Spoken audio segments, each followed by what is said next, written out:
356లోని Greek దేశంలోని మసోడోనియా రాజ్యాన్ని పరిపాలించినటువంటి రాజు అలెగ్జాండర్. ఒక ప్రముఖ చరిత్రకారుడు కాలిస్ చెప్పినటువంటి విషయాలు ఏమిటంటే, అలెగ్జాండర్ యొక్క జీవితంలోని కొన్ని విషయాల్ని ఆయన తన రచనలో తెలియజేశాడు. ఆ విషయాలు ఏమిటంటే, అలెగ్జాండర్ చాలా రాజ్యాలను, చాలా దేశాలను జయించి చివరికి అతడు తన ఇంటికి తిరుగు ప్రయాణమై మార్గమధ్యంలో తీవ్రమైనటువంటి అనారోగ్యానికి గురైపోయాడు. అలెగ్జాండర్కి ఈ విషయం తెలిసిపోయింది. మరణానికి దగ్గరగా ఉన్నానని తన సైనిక అధికారులను పిలిచి అలెగ్జాండర్ ఏం చెప్తాడంటే, నాకు 3 కోరికలు ఉన్నాయి, ఆ 3 కోరికలు మీరు దయచేసి మీరు తప్పకుండా వాటిని నెరవేర్చండి అని చనిపోయే ముందు అలెగ్జాండర్ 3 విషయాలు చెప్పాడు. మొట్టమొదటి విషయం, నేను చనిపోయిన తర్వాత నాకు వైద్యం చేసినటువంటి పెద్ద పెద్ద డాక్టర్లు నా శవపేటికని మోయాలి. ఇది మొదటి విషయం.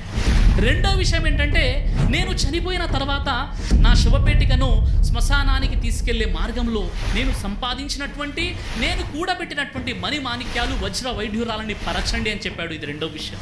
ఇక మూడో విషయం ఏమిటంటే, సోదర మహాశయులారా, నా శవపేటికల నుండి నా ఖాళీ చేతుల్ని బయటికి పెట్టండి అని ఈ 3 విషయాలు అలెగ్జాండర్ చెప్పి చనిపోయాడు. సైనిక అధికారుల్లో చాలా మందికి ఈ విషయం అర్థం కాలేదు. ఈ విషయాల అంతరార్థం ఏమిటి వారికి అర్థం కాలేదు.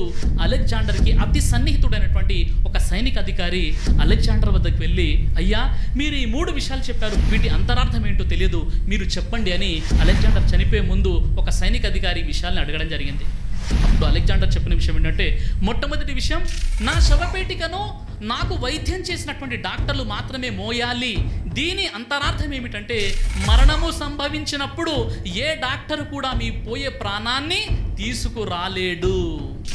ఎప్పుడైతే మనిషికి మరణం సంభవిస్తుందో, మరణానికి సమీపంలో ఉన్నప్పుడు ప్రపంచంలోని ఏ ప్రఖ్యాతిగాంచినటువంటి వైద్యుడు కూడా వారు మరణాన్ని ఆపలేరు అని ఇది మొదటి విషయం యొక్క సంకేతం.